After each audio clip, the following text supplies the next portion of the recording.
კიდევ ერთხელ მოგესალმებით, თქვენ უყურებთ ქრონიკას 9 ნახევარზე, მე ნინო კაპანაძე ვარ. გაგაცნობთ ქვემო ქართლის ტელეკომპანიის ოფიციალურ განცხადებას. პირველ რიგში მადლობას გიხდით თვითონ თქვენგანს აქტიურობისთვის. ტელეკომპანიის ოფიციალურ Facebook გვერდზე ყოველდღე უამრავი წერილი შემოდის. გმადლობთ, რომ გვიყურებთ. ჩვენ შევეცდებით მაქსიმალურად მოკლე დროში თვითონ თქვენთაგანთან მოვიდეთ და მოვისმინოთ თქვენი პრობლემების შესახებ. მოვამზადოთ საინფორმაციო მასალები და ვეცდებით დაგეხმაროთ პრობლემების გადაწყვეტაში.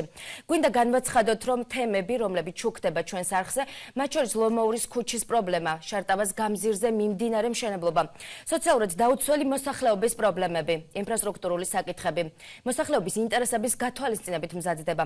აქვე აღნიშნავთ, რომ ჩვენი მიზანი არ არის ქალაქის ხელმძღვანელობის სატელეფონო განაცხადების ჩაწერა. თუმცა ყველა მათგანი სატელევიზიო კომენტარისგან თავს ეკავებს. შესაბამისი მითითებების საფუძველზე, რაც ბოლო პერიოდში თვითმმართველობის მხრიდან ერთგვარ პროტესტს დაემსგავსა. საინფორმაციო სამსახურისგან კომენტარის შეთანხმებას აზრი არ აქვს პრეს სამსახურთან, რადგან პასუხს რამდენიმე დღე ველოდებით და ხშირ შემთხვევაში უარს ვიღებთ. ეს კი ბუნებრივია ჟურნალისტებს მუშაობაში ხელს გვიშლის. იმ შემთხვევაში თუ ქალაქის მერიის წარმომადგენლები ჩვენთან თანამშრომლობას გადაწყვეტენ, მზად ვარ უპირობოდ დაუთმოთ მათ საეთერო დრო. და კიდევ ერთი საკითხის შესახებ, ქვემო ქართლის ტელეკომპანიამ დღეს ოფიციალური წერილით მიმართა ქალაქის მერს, რომელშიც ლომოურის ქუჩაზე არსებული შემოფერხებლების დემონტაჟის ნებართვას ვეთხოვთ. თუ ქალაქის მერი მიიღებს დადებით გადაწყვეტილებას, ჩვენ მზად ვართ თვითონმა ჩვენგანმა ჩვენი ძალებით გავუკეთოთ დემონტაჟის შემოფერხებლებს.